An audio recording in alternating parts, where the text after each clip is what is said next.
Je m'appelle Jacques Nader, je suis le gérant de la société Maître Jardin. On s'occupe de tout ce qui est aménagement paysager sur pas mal de points, à savoir les villas privées, les espaces publics, les stades, les parcs, les rues, les avenues. Nous avons déjà réalisé pas mal de projets un peu au niveau de la Côte d'Ivoire, à savoir le stade des Bimpé de foot, peut-être tout le monde le connaît. On a fait aussi un TPC devant le lycée Jacques Prévert. On a pas mal de résidences privées qu'on avait réalisées aussi. On opère aussi au Sénégal et à Guinée-Conakry aussi. Et nous sommes là depuis 2 ans et demi.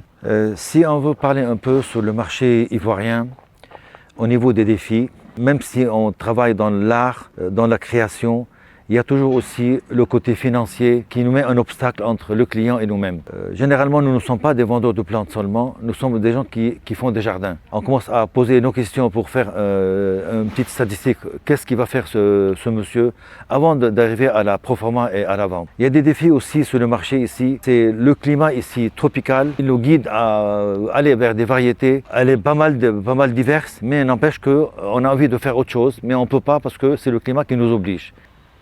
Là, on va parler un peu de la relation entre l'environnement et notre bien-être à nous. Quand on vient créer un espace vert, on est en train d'aménager une personnalité, une ambiance pour les gens qui vont vivre dedans, que ce soit dans un milieu privé ou dans un milieu public. Notre mission aussi, c'est d'avancer et d'aider l'environnement de tous les habitants qui vont en profiter de cet espace vert.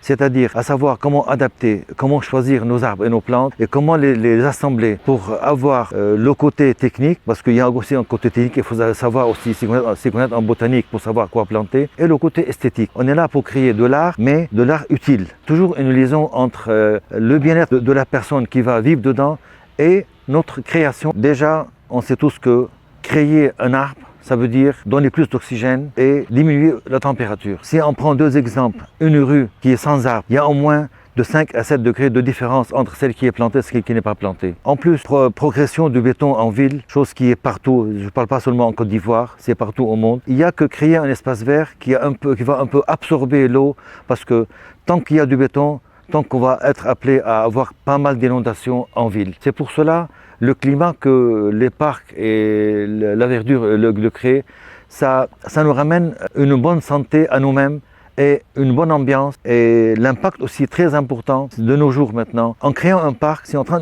d'inviter les gens à avoir des relations entre eux. Quand on vient visiter le parc, s'asseoir, lire un livre, écouter un peu de musique et ne pas pianoter sur une machine ou une tablette. C'est ça aussi qu'il faut considérer du côté social aussi. Mon dernier message est le suivant. Je vous invite à venir nous visiter dans nos locaux, dans nos pépinières, pour vous découvrir ce qu'on a comme diversification de plantes, à savoir les locales et les importées, à partager avec vous notre expérience, à vous conseiller de choisir la bonne plante dans le même endroit. Même si vous n'avez pas un budget, on peut toujours créer un petit espace vert à nous, qui nous appartient, qui appartient à notre personnalité, même sinon un petit budget. En fin de compte, je vous remercie tous. Merci.